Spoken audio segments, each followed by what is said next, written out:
Thank you for joining us on At Issue. I'm H. Wayne Wilson. At the end of the main hallway at the Peoria County Juvenile Detention Center, there's a large mural. It is a painting of a pond, and there's a big frog in the middle of the pond. And it's there for a reason.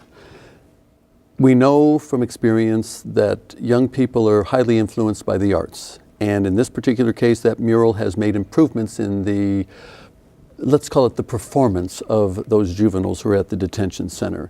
They have done better in their schoolwork, and it is a calming influence in the detention center.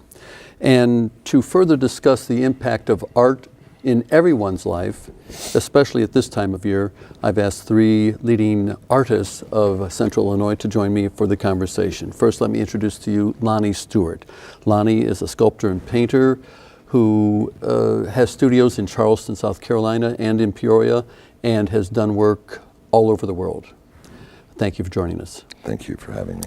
Also with us is Kevin Stein. Kevin is,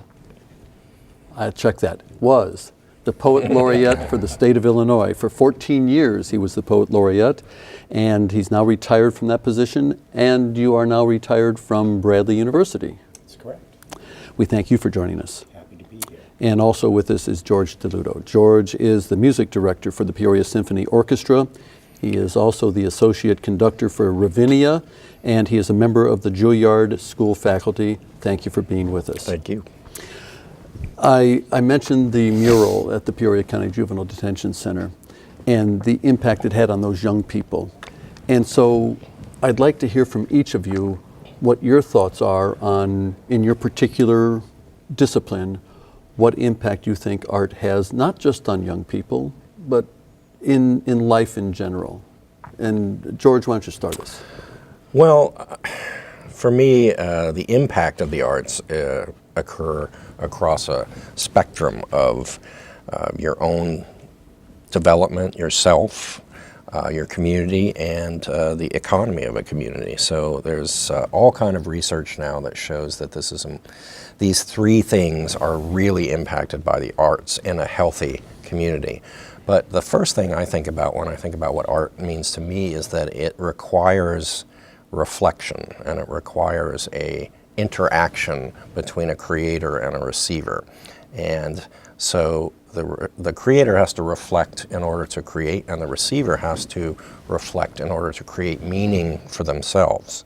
So that's kind of where I see it, if you will. So there might not be art if I didn't receive yes. the music? Yeah, there's actually some philosophers that have said that, that it's kind of a multi-legged structure, if you will, the kind of real art where it actually exists, that I can create something, but if you don't receive it or you don't even understand it or try to, it really doesn't come into an existence. So it's a kind of ontological theory of art, but it's an interesting one that I think kind of makes me think a lot about the importance of what I'm doing for the people that are hearing the music. As a poet, Kevin, poetry is not at the forefront of our daily thought. So how do you create so that we can receive when it comes to poetry? Well, of course, that's any artist's greatest challenge, how to make a personal art that has interpersonal relations and connections. I think as early as 8 BC, Horace laid it out pretty well for a poet in his Ars Poetica. He talked about a reader, and he talked about a writer, and he put the poem right in the middle. And all three must be there for that art to exist. I'd like to think of it this way, that a cookie is probably not a cookie until it is eaten, and a poem is not a poem until it is read. And I think the same with music, with sculpture, with painting, the enjoyment of that, the engagement of that. Because it's an experience, an aesthetic experience that one recreates in engaging that art. Let me ask you, I remember visiting with you out at your house, and I had read the poem that you were going to read. I interpreted it in a certain capacity, and I asked you for video purposes, I said, would you please read this poem?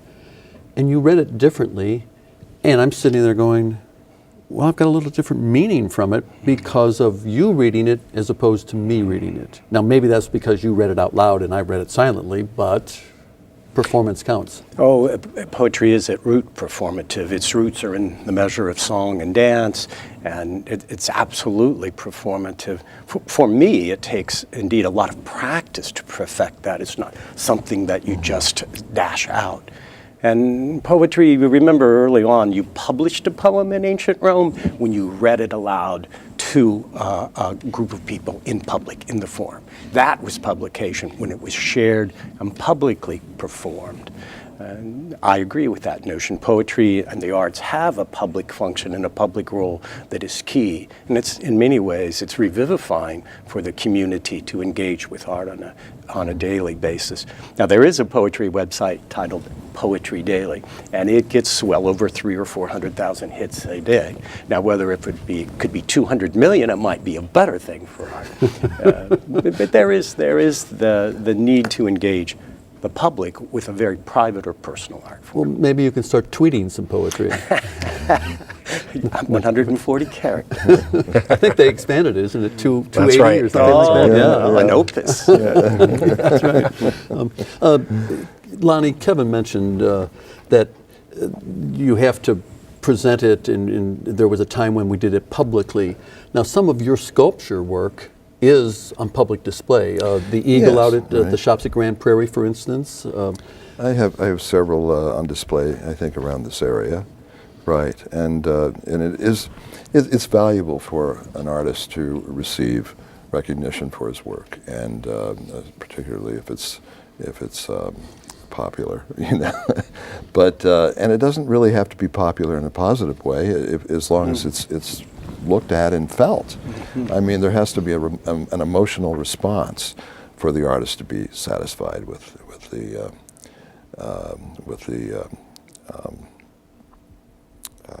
viewing of the public viewing. But I think that a lot of people think that art has to be pleasantly received, and I don't think that's true at all. I think as long as an artist, I feel that an artist's purpose is to create his experiences with life. And look at Egan Schiele, or what I mean, you know, it's absolutely important to record what you feel around you, and that can start at a very early age. I feel that an artist's purpose is to record life from birth to death. And that can be beautiful, that can be serene, that can be horrifying, whatever it is. It's not necessarily that the receiver perceives it as the artist, because often it is not that case. But the artist has to be true to himself if he really produces work that is successful for the artist. How important is it that in the city of Peoria we now have a sculpture walk down Washington? I think it's wonderful. I think it's very important, and I wish we could see more of that in every city. First of all, the artists, we have some really wonderful artists around here, and now they're exposed. Otherwise, they're just in the studio, and it's sad. There has to be much more of that. What about street musicians? Would that apply? I mean, we don't see too many in Peoria, but in New York you would have that. Yeah, it applies because I've done some conducting down in Sao Paulo, Brazil, and they have the little, what they call a choros or choros, little street groups that perform, and you talk about their experiences, and you look at a composer like Villalobos, and he grew up there, and so a lot of his music incorporates the experiences of the choros on the streets. It's often the case that the response of the public, and I don't mean critics, I mean the public, the honest response to art is often something that inspires the artist further. And I think that with Villalobos, certainly that was the case. One of the things that in doing a little bit of research on this issue, I found that many people referred to art as a repository of a society's memory. So Kevin, in terms of poetry, we can look back at Greek poetry, we can look back at Roman poetry, and it's a reflection of their lifestyle almost. And it's a connection, a human connection over centuries, over eons, over differences real and imagined in culture, and that's a sustaining element. The ancient Greek word for poetry, poesis, actually translates as to make. And in the Renaissance, poesy was an exact duplicate for makers. So artists are makers, and they make things of the world, their response to the world. Some of that is known, you know what you're doing. Other times you don't know what it is you're doing. And sometimes that's a happy result, and other times it's back at it again. And I think the point that Lonnie made, I don't want to let drop, is that poetry and the arts, music, sculpture, painting, is meant to be disruptive, beautifully disruptive in some cases, other times disruptive in a more angst-filled way, if you will. But art is supposed to take you out of yourself and join you with something larger and bigger. And for me, that's the exciting part of it. Often after a day or a morning of writing, I feel like I resurface when I come up to get a glass of orange juice, for example. That's an interesting point. Ignore the noise that we... that was one of those interruptions that just... Disrupted. Performance art. Appropriately timed. Yeah. So to Kevin's point of we find time to read the poem or to take in the sculpture or to listen to the music, are we in too much of a rush today? You know, we are in too much of a rush because the art, it's an interaction with art requires a reflective time, both and when you're receiving it and even after, to do what I call finding yourself in the artwork. And you know, we're so rushed and we're so in a hurry that we're in danger of losing that aspect of our lives, which I think is also very important for just, you know, reflection at the end of a day that helps you make sense of your life. And I wanted to kind of tell a little quick story about this, that when I was in auditioning for graduate school, I was in New Haven, Connecticut, and I had done my audition, and I went to this local pizza place, and I sat down, and it was crowded like you couldn't believe. And so this construction worker comes up, and there's only one chair left, and it's at my table, you know, and he was all dirty and everything, and he sits down at my table, and he sees my violin case, and he says, he starts going into a monologue about Beethoven's Fifth Symphony, you know, and his dirty clothes and his thick accent. He's like, yeah, you know, I heard this Beethoven symphony, this Fifth Symphony, and, you know, I think that guy really struggled, but he kept with it, and he triumphed. And if I had seen this guy on the street, I would have crossed to the other side of the street, you know. And then when he got up and left, I realized that I just got schooled by somebody about what the art is, because he totally found himself within the artwork. And I thought, isn't that what Beethoven would want you to do? So, you know, just the little moment of reflection that he took to just sit and listen to something gave him a new perspective. Well, is that a struggle when you're writing, in your case, Kevin, you write a poem, that do you have an idea of what you think the message is for the reader, or is it, I'll let them decide? Well, I don't think I know often. And when I do know where the poem is going, I don't feel there's a need to pursue it. It's done, it's finished. And so for me, art and the making of art is always a great venture in a discovery, an act of discovery. And if I am not amazed, Frost has a great phrase in this regard: no surprise for the writer, no surprise for the reader. And I think Frost is exactly on target there. So that wouldn't be too good. Yeah, well, I think a poem that doesn't have a surprise for the writer is a bad poem, yeah. Lonnie, what do you think of when you're at least putting the maquette together and how you want to portray a particular individual or scene? Well, when I'm working on a maquette, as you say, First of all, you have to lay down the foundation, and that's research, and that's and inspiration. It's very important. And as I said earlier this afternoon, I think the basis of any artist is inspiration and research. And if you're not receiving that, then it's not going to be worthwhile to pursue. And much like what you've said, Kevin. And I think that I probably have to feel all of those things before I start a maquette. I don't really sketch my work first. I just start, and I start with the clay. I formulate all of that in my head, and then I just start welding the armature, and then I go with that. And with Teddy Roosevelt, I'm working on the horse. I wanted, he was quite an equestrian, and I wanted the horse to be almost as important, the movement of the horse, as the rider, as Teddy, and I think it's a challenge which I love. I really do, and I love his expressions and who he was. I loved his posture, and I'm sculpting him at one point of his life, which is something I rarely do. When I did Carl Sandburg in Galesburg, I didn't really want a particular period of time, represented. I wanted his essence. You can't really look at him and think that is, Carl Sandburg at the age of XX. So it is important to get all of that in your head before, or at least for me, before I start. So it's an evolutionary process. It is definitely an evolutionary process, yes. And how often does a poem change as you write it? If one is lucky. If one is lucky. I agree with Lonnie. I do a good deal of research ahead of time.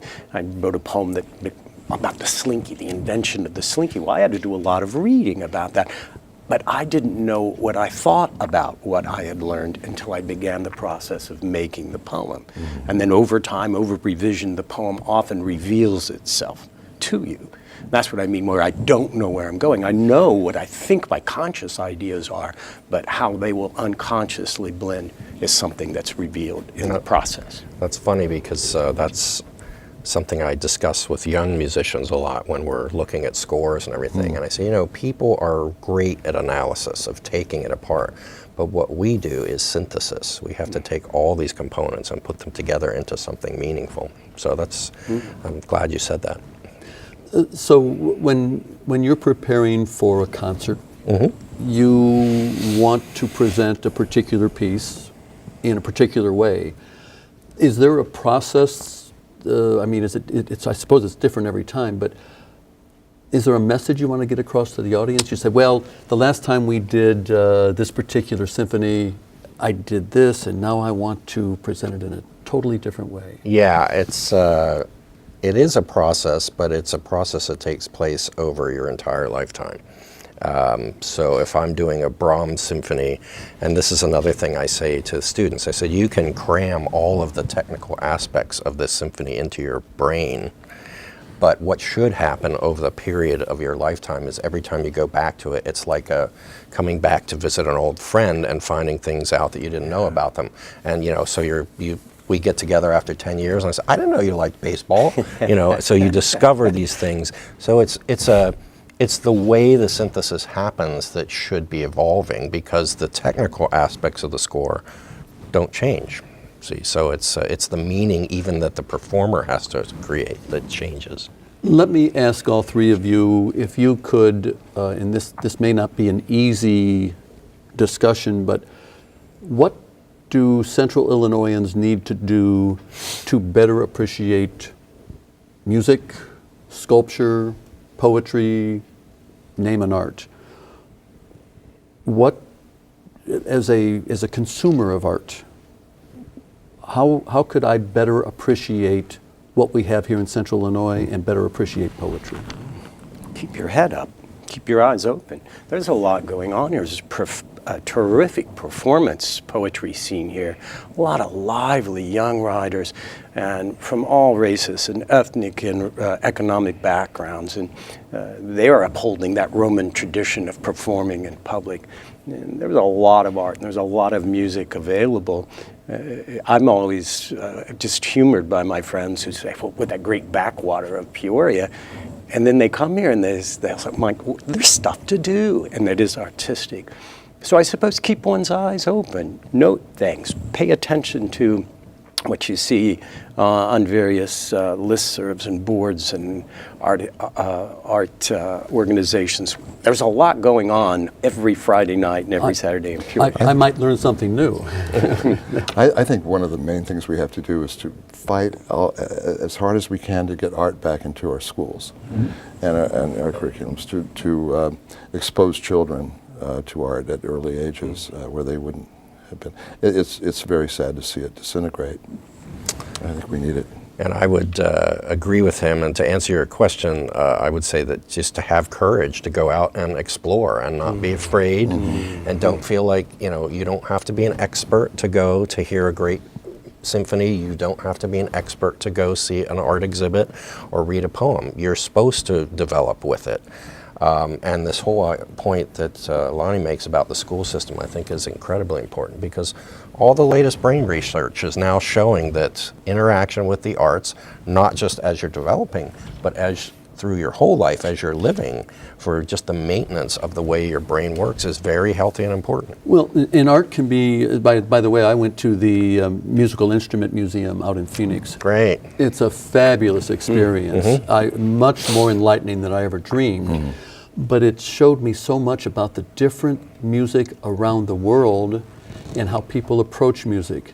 And to that point, Lonnie, you were having the opportunity to go to Zambia. Right. Can you tell us about that and how important it is to bring that artwork to America? Well, it is very important. These artists are extremely talented. When I saw their portfolios, they have portfolios representing their school, and I was blown away. I was just blown away. And as I said before, they're going to teach me more than I'm going to teach them. I'm providing some vehicles for them to try new media, and that's very exciting for me. And to know that they're going to be shown in New York, and it's wonderful because the world will see there. These are children, you know, and they're just marvelous. And I think, really, honestly, there should be more exhibitions of children's work, because children have the best imaginations and fascination and inspiration, you know, and it's great to see that. So, broaden our perspectives by having art from young people, from having art from Africa, and go to the Musical Instrument Museum. I mean, I was just stunned at what it meant to me. And a real quick story. You may not like this, but the most important instrument, the best known instrument in the world, is inside this case. And it was empty. It was the air guitar. Actually, I do like that. but that is a form of art.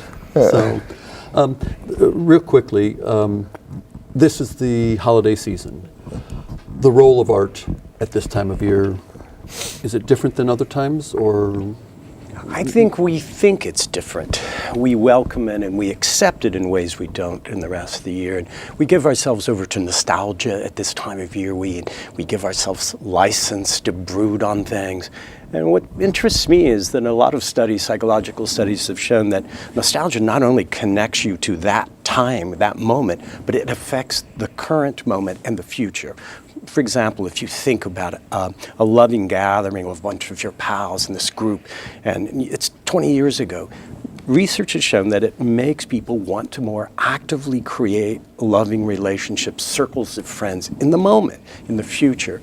So I think part of what we do, is just nostalgia, has an effect on the moment. George, music at this time of year?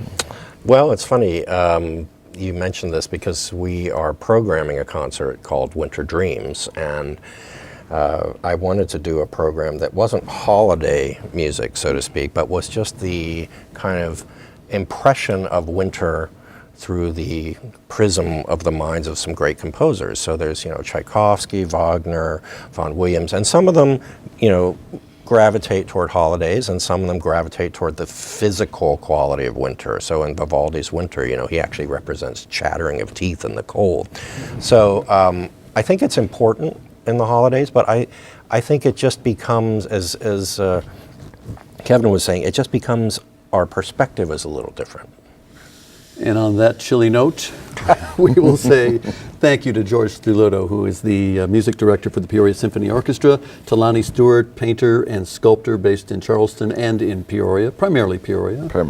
And also say thank you to Kevin Stein, who is retired after 14 years as Illinois Poet Laureate, and you'll be sharing your life in Breckenridge and Peoria now. That's correct. Welcome to retirement. Thank you. And thank you for joining us on this edition of At Issue.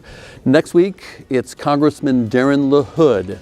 With all that's happening in Washington, D.C., this should be an interesting program. Please join us next time on At Issue.